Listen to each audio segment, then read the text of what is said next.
꾼 꿈에 대해서 저에게 들려준 적이 있습니다. 권사님에게는 몇 해째 놓고 기도하는 그런 태신자가 있었다고 해요. 그 태신자는 불교 신자였습니다. 불교 생활을 얼마나 잘하는지 그 시간 날 때마다 절에 가서 절을 하고 108배도 이렇게 가끔씩 하는 그런 신자였습니다. 그런데 권사님께서 그 태신자를 두고 기도하고 만남을 가지시다가 꿈을 꾸게 되었어요. 그 태신자가 꿈에서 큰 곡식 자루를 가지고 하나님 앞에 가더래요. 곡식 알 하나가 엄청 크더랍니다. 정말 엄청 동그란 게 큰 게 잘 열린 곡식을 가지고 하나님 앞에 갔습니다. 그런데 곡식 안에 알맹이가 하나도 없더래요. 그래서 탁 터뜨렸더니 안에 알맹이가 하나도 없이 뚝뚝 떨어지는 가라지 같은 그런 곡식을 가지고 오는 그 태신자의 꿈을 꿨다고 합니다. 권사님이 꿈을 꾸시고 태신자에 대한 안타까움이 너무나도 생겨서 이 사람이 이렇게 열심히 종교 생활을 하지만 아무 의미 없는데 이런 마음이 드시고 또 더 그 태신자를 위해서 기도하고 만남을 하고 있다고 이야기를 하셨습니다. 참 이 이야기를 들으면서 저는 여운이 많이 남았어요. 이 꿈을 꾼 그 권사님이 얘기한 이 이야기가 계속 저의 머릿속에 남아 있었습니다. 최선을 다해 종교 활동을 하면 뭐합니까? 최선을 다해 자기 자신을 위해서 살아가면 뭐합니까? 결국 그 일들이 가라지로 남아버린다라는 거예요. 우리들의 삶을 살아가면서 많은 크고 작은 일들이 우리에게 벌어집니다. 책을 검색해 봤는데 이런 제목의 책이 있더라고요. 초등학교 때 꼭 해야 할 것 36가지, 10대 때 꼭 해야 할 일 32가지, 20대가 끝나기 전에 꼭 해야 할 21가지, 40이 되기 전에 꼭 해야 할 일 50가지, 50대에 꼭 해야 할 100가지, 여자가 꼭 해야 할 34가지. 이런 웃음이 좀 나오죠, 그죠? 또 심지어 뭐가 있냐면요, 6세 아이에게 꼭 해줘야 할 59가지 이야기까지 있더라고요. 이런 책에 꼭 해야 할 일들은 300가지가 넘는 거예요.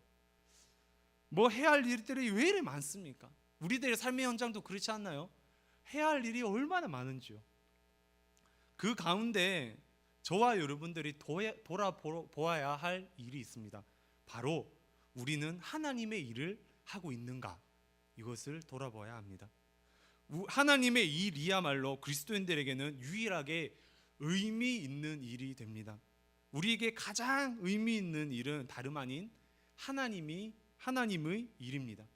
호세아 선지자는요, 이스라엘의 상태를 11장 12절 그리고 12장 1절을 통해 간략하게 소개하고 있습니다. 이스라엘의 모습이 어땠나요? 11장 12절 말씀인데요, 에브라임은 거짓으로, 이스라엘 족속은 속임수로 나라에 에워쌌고, 유다는 하나님 곧 신실하시고 거룩하신 자에게 대하여 정함이 없도다. 거짓, 속임수, 그리고 정함이 없음, 이 세 가지를 지적하고 있어요. 정함이 없다라는 말이 뭔가요? 다시 말해 하나님 앞에 부정하다라는 것이죠. 그리고 12장 1절 말씀을 통해 또다시 이야기를 하고 있는데, 우리 1절 말씀 함께 읽어보도록 하겠습니다. 에브라임은 바람을 먹으며 동풍을 따라가서 종일토록 거짓과 포악을 더하여 아수르와 계약을 맺고 기름을 애굽에 보내도다. 하나님 앞에서 부정한 모습을 잘 묘사하고 있어요. 바람을 먹고 동풍을 따라간다, 이렇게 묘사하고 있습니다. 호세아는 하나님 앞에 부정한 북이스라엘 모습을요, 바람을 먹고 동풍을 따라간다라고 표현합니다. 여러분들 바람을 먹어본 적이 있나요? 바람을 먹으면 전혀 배부르지가 않아요. 잠시 기분이 좋아집니다. 상쾌하다. 하지만 잠시뿐이에요. 전혀 배부르지가 않습니다. 아무 효과를 보지 못합니다. 동풍을 따라간다라는 것은 어떤 것입니까? 바람을 따라가다 보면 어느새 바람은 없어지고 다른 방향의 바람이 불어옵니다. 내가 여기 왜 있지? 이런 생각을 하게 될 거예요. 어떤 말인가요? 바람을 먹고 동풍을 따라간다라는 것은요, 아무 의미 없는 삶을 살아가고 있다라는 거예요. 목적과 방향이 없고 무의미하다라는 것이에요. 하나님이 없는 삶은요, 아무 목적이 없고 무의미합니다. 아무리 열심히 먹는다고 해도 배가 차지 않고요, 아무리 열심히 걸어간다 하더라도 헛걸음이 된다라는 것이에요. 호세아가 지적하는 이스라엘 백성, 그들은요 열심히 살았던 백성입니다. 북이스라엘 가장 큰 나라를 또 만들었던 그 부흥했던 시기이기도 하고요. 이스라엘 백성들은 잘 살았습니다. 외교적으로도 군사적으로도 강력했습니다. 하지만 그들이 먹는 것은 바람이었고 그들이 따르는 것은 동풍에 불과했습니다. 이스라엘은요 아무 의미 없는 삶의 연속을 살아가고 있습니다. 이런 상황 가운데 호세아 선지자는요 야곱의 이야기를 통해 이스라엘 백성들을 지적해 주는데요. 본문 3절 말씀입니다. 야곱은 모태에서 그의 형의 발 뒤꿈치를 잡았고, 야곱이 태어났을 때 얼마나 욕심을 가지고 태어났는지를 잘 묘사해 주고 있죠. 그는 욕심이 많았고 거짓과 속임수를 행했습니다. 하나님 앞에서 부정했죠. 그에게 목적은요 자기가 잘 되는 것이었어요. 내가 잘 되는 것, 내가 살아남는 것, 그것이 그의 목적이었습니다. 우리 읽진 않았지만 12절 말씀, 우리 12장 12절 말씀 함께 읽어보도록 하겠습니다. 야곱이 아람의 들로 도망하였으며 이스라엘이 아내를 얻기 위하여 사람을 섬기며 아내를 얻기 위하여 양을 쳤고, 그는요 자신의 욕심 때문에 도망가게 돼요. 그리고 그 섬김은 그곳에서 삼촌 라반을 섬기게 되는데요, 그 섬김은 사람을 위한 섬김이었습니다. 아내를 위한 섬김이었어요. 눈에 보이는 것을 추구하며 살아가고요, 결혼을 하고 가정을 꾸미고 경제활동을 하는 인간의 삶의 영역에 필요하지만 하나님이 없는 그런 삶을 살아가고 있었습니다. 그것은 헛된 것은 아니지만 아무 의미 없는 삶이었어요. 저희 집은요 유교 집안이었습니다. 절에 가면 가끔씩 절도했습니다. 어머님은 무당을 찾아가서 1년에 한 번씩 점을 보시기도 하셨어요. 생각해 보면 딱히 어떤 종교가 있었다기보다는 모든 종교를 좀 믿었던 것 같아요. 저를 어릴 때 교회를 가끔씩 보내기도 하셨던 거 보면 참 그렇습니다. 어린 시절 가정에 어려운 일이 찾아왔어요. 어머니께서는 어떤 용하다는 무당집을 찾아갔습니다. 그래서 부적 하나를 가지고 오셨어요. 그리고 누나를 데리고 저와 누나를 데리고 집 뒤에 있는 놀이터에 찾아갔습니다. 그리고 그곳에서 부적을 태우셨어요. 그리고 집으로 돌아오는데 뒤를 돌아보지 말라고 하시더라고요. 성경을 알고 나서 봤는데 소돔과 고모라에 이제 뒤를 돌아보지 말라는 그런 말이 숨어 있다라는 것을 알게 되었습니다. 여하튼 아무 의미 없는 행동을 했어요. 바람을 먹는 것처럼, 동풍에 쫓아가는 것처럼 아무 의미 없는 행동이었습니다. 그 시대 때 그 하나님을 알기 전까지 저의 삶이 그랬던 것 같아요. 아무 의미 없이, 아무 목적 없이 그렇게 살아갔습니다. 하지만 하나님을 알게 됐어요. 하나님을 만나게 됐어요. 그 후에 목적이 생기기 시작했습니다. 방향을 잡을 수 있었어요. 변화되기 시작했습니다. 이것이 바로 하나님의 일이에요. 아무 의미 없는 사람을 만나셔서 의미 있는 삶으로 바꿔주시는 것. 하나님께서는 아무 의미 없이 살아가는 사람들을 만나 주셔서 창조의 목적으로 회복시켜 주십니다. 아무 의미 없는 일을 하는 사람들에게는 하나님이 필요하다라는 거죠. 이렇게 하나님께서는 자기를 위해서 살아갔던, 그리고 아무 의미 없이 살아갔던 야곱에게 나타나 주셨어요. 4절 하반절 말씀인데요, 하나님은 베델에서 그를 만나셨고 거기에서 우리에게 말씀하셨나니, 뭐 하셨다고요? 만나시고 말씀하셨다. 5절 말씀입니다. 우리 함께 읽어보도록 하겠습니다. 여호와는 만군의 하나님이시라. 여호와는 그를 기억하게 하는 이름이니라. 아멘. 하나님께서는 야곱에게 자기의 이름을 기억하게 하셨어요. 그를 만나시고 그에게 말씀하시고 하나님을 기억하게 만드셨습니다. 하나님께서는 사랑하는 야곱을 그냥 두시지 않으시고 그를 만나 주시고 말씀해 주셨어요. 다른 신이 아닌 하나님만을 섬기게 했습니다. 이렇게 방향을 잃어가는 야곱에게, 그리고 저와 여러분들에게 하나님께서는 나를 찾아오라, 내가 너의 주인이 되어주겠고 내가 너를 인도해 주겠다, 이렇게 약속하고 계십니다. 말씀을 통해 이렇게 무의미한 삶을 살아가는 저와 여러분들, 그리고 이스라엘 백성들에게 하나님이 필요하다는 이 말씀은요, 호세아 선지자에게 이스라엘 백성들의 행동을 촉구하는 일로 바뀌게끔 하는데, 그것이 바로 6절 말씀이에요. 6절 말씀 우리 함께 읽어보도록 하겠습니다. 그런즉 너희 하나님께로 돌아와서 인애와 정의를 지키며 항상 너희 하나님을 바랄지니라. 아멘. 하나님을 만나면 의미가 있는 삶으로 변화된다, 이것을 아는 사람들은요, 하나님께 돌아와야 합니다. 하나님의 인애와 정의를 지켜야 해요. 그리고 하나님을 바라보아야 합니다. 다시 말해서 하나님의 일을 해야 된다라는 것과 동일합니다.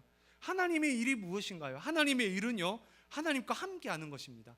하나님께 돌아가는 것입니다.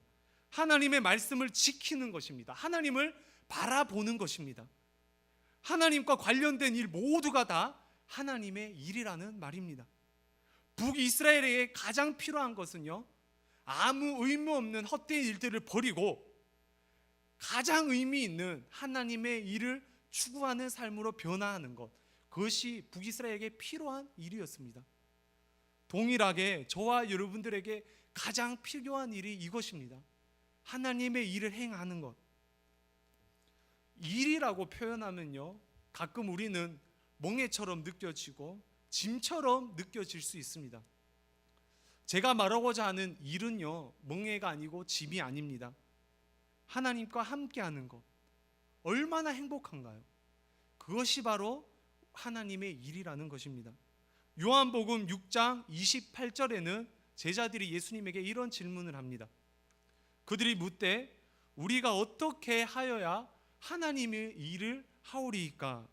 그들은 하나님의 일을 하고 싶었어요. 그래서 따라다녔던 예수님에게 물어봅니다. 하나님의 일이 무엇입니까? 어떻게 하면 하나님의 일을 할 수 있습니까? 그랬더니 예수님의 대답은 단순하고 간략했습니다. 29절 말씀인데 우리 함께 읽겠습니다. 예수께서 대답하여 이르시되 하나님께서 보내신 일을 믿는 것이 하나님의 일이니라 하시니. 아멘.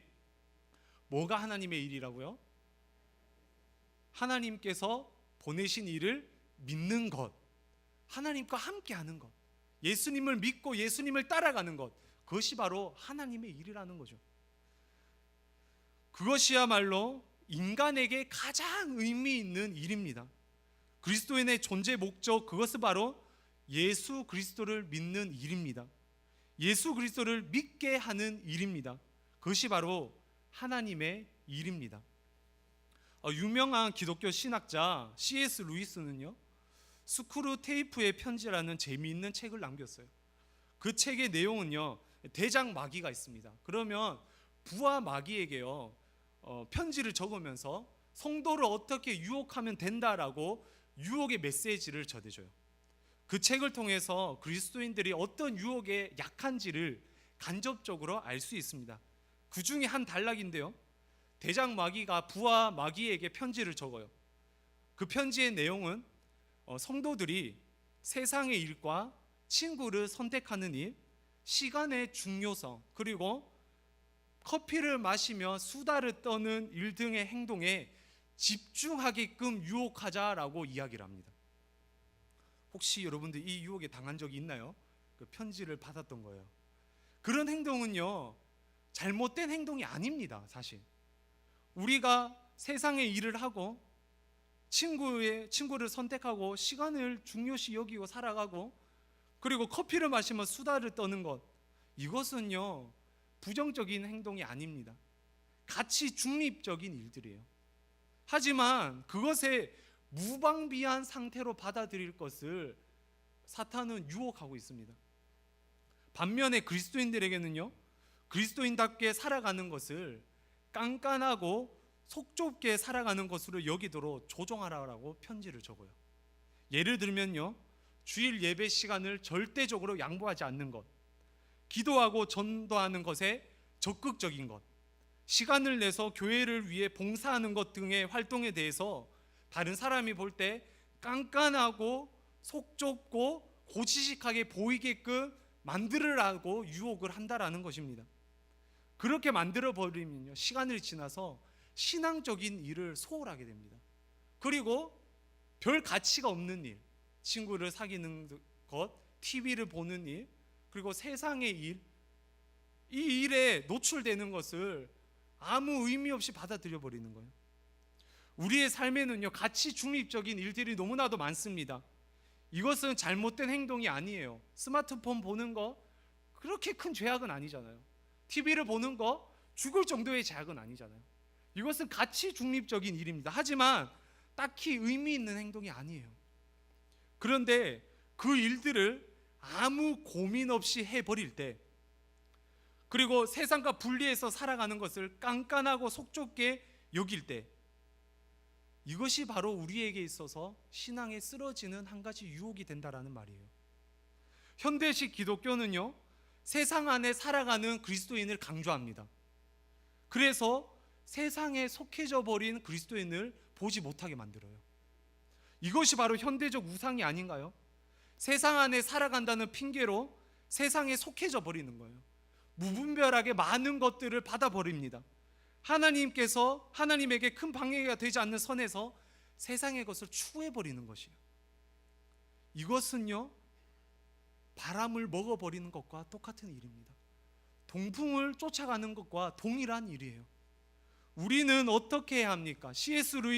루이스는 이 이야기를 통해서 폐쇄적이지만 정확한 그리스도인이 되라고 요구하고 있는 것이에요. 호세아 선지자는 바람을 먹고 동풍을 쫓아가는 이스라엘 백성에게 하나님께로 돌아오고 철저하게 하나님의 말씀을 지키고 하나님을 끝까지 바라보아라고 외치고 있습니다.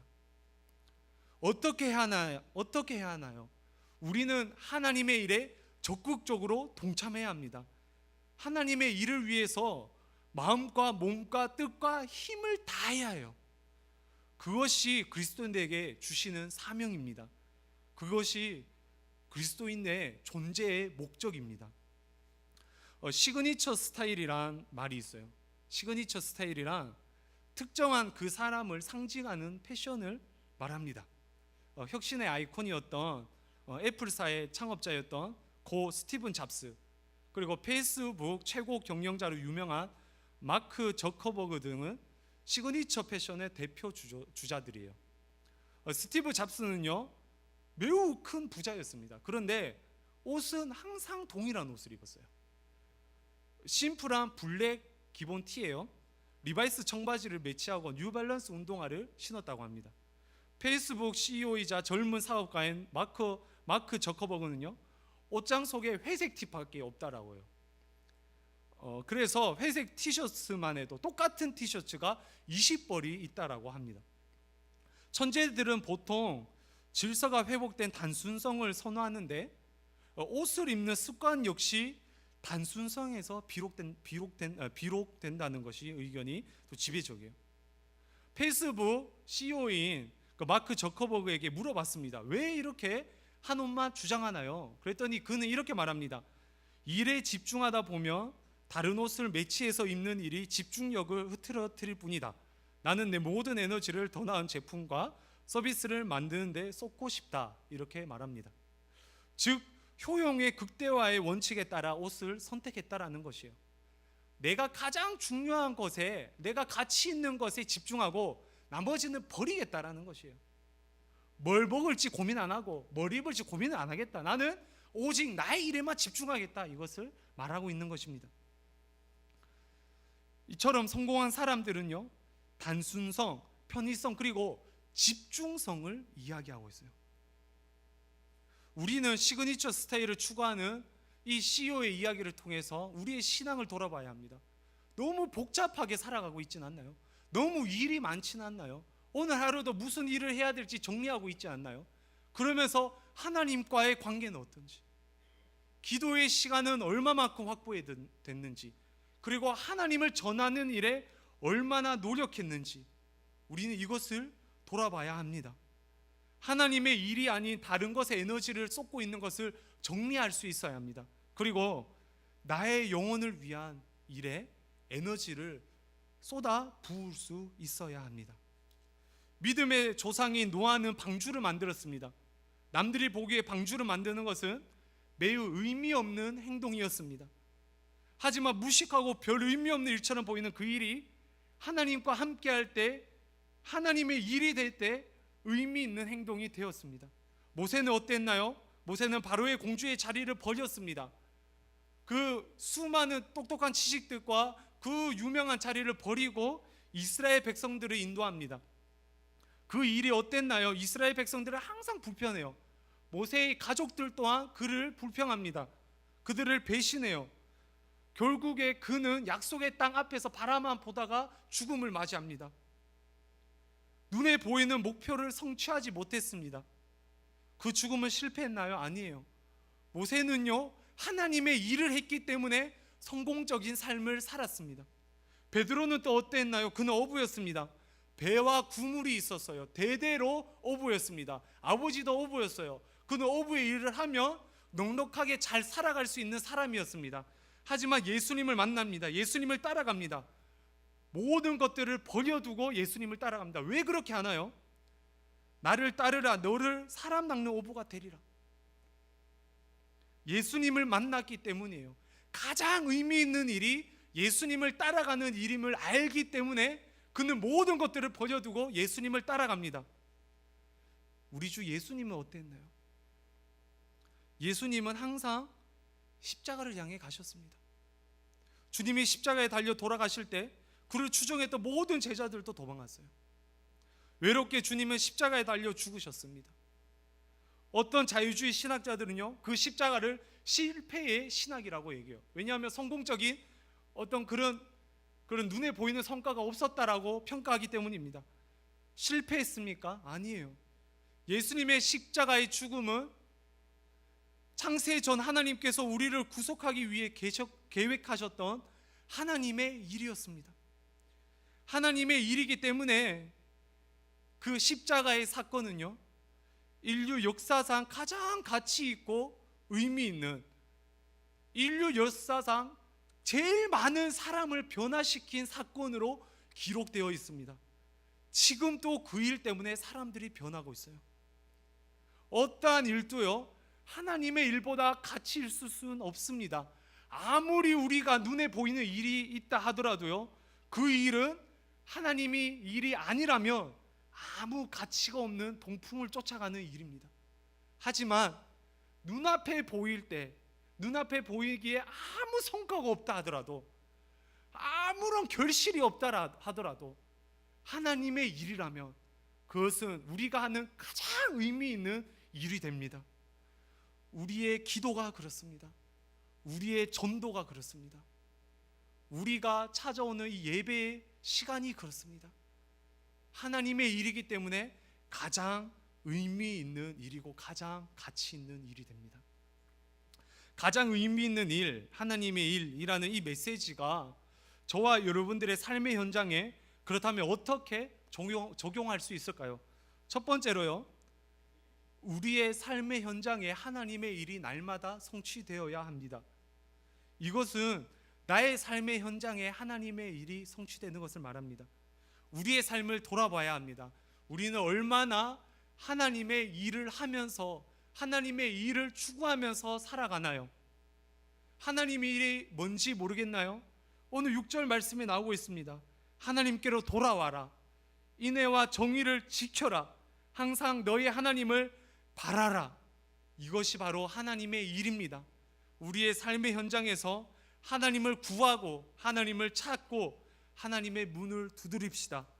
가장 가치 있는 일입니다. 자, 두 번째로 가장 의미 있는 일이 하나님의 일이라는 이 신앙의 눈으로 세상을 바라보아야 합니다. 다시 말해서요, 아무 의미 없는 일을 하는 사람들에게 하나님의 일을 하게끔 만들어줘야 해요. 하나님의 일이 무엇인가요? 하나님의 아들을 믿는 일입니다. 하나님과 함께하지 않는 사람들이 얼마나 많습니까? 그들은요, 지금도 의미 없는 바람을 먹고 있는 거예요. 의미 없는 동풍을 쫓아가고 있는 것입니다. 그들에게 인간의 진정한 창조의 목적을 알려줘야 해요. 그것이 바로 전도적 삶을 말합니다. 전도적 삶이 무엇인가요? 이번 새생명 축제 주제처럼 영혼에 대한 설레임을 가지는 것입니다. 우리는 의미 없는 삶을 살아가는 사람들에게 긍휼한 마음을 가져야 합니다. 불쌍한 마음을 가져야 해요. 돈이 많다고 해서 그들이 떳떳한 것이, 잘 사는 것이 아닙니다. 학벌이 좋다고 그들이 잘 사는 것이 아닙니다. 하나님이 없기 때문에 그들은 의미 없는 삶을 살아가고 있는 것입니다. 그들을 바라볼 때 우리는 그들에게 진정한 삶의 의미를 가르쳐 줘야 합니다. 예수님을 믿는 것을 알려줘야 해요. 사람이 할 수 있는 가장 의미 있는 일, 하나님의 일을 알려줄 수 있는 귀한 신의 공동체 되시길 간절히 소망합니다. 내 자신뿐만 아니라 우리 주위의 모든 사람들이 이렇게 의미 있는 일을 회복하고 하나님의 형상을 회복할 수 있는 그런 하나님의 일로 가득 채워지는 우리의 환경이 되시길 주님의 이름으로 축원합니다. 말씀 맺도록 하겠습니다. 북이스라엘은요, 하나님 앞에 부정적인 모습으로 있었어요. 그것은 헛된 것을 쫓아가는 것, 바람을 먹고 그리고 동풍을, 아무 의미 없는 동풍을 쫓아가는 것, 그것이었습니다. 하나님과 함께하지 않는 것 그 자체가 부정적인 행동입니다. 하나님의 일을 해 나갑시다. 적극적으로 돌이키고 하나님의 말씀을 지키고 하나님을 소망합시다. 남은 일주일 동안 그렇게 하나님의 일을 해 나가는 저와 여러분 되시길 주님의 이름으로 축원합니다. 우리 함께 들은 말씀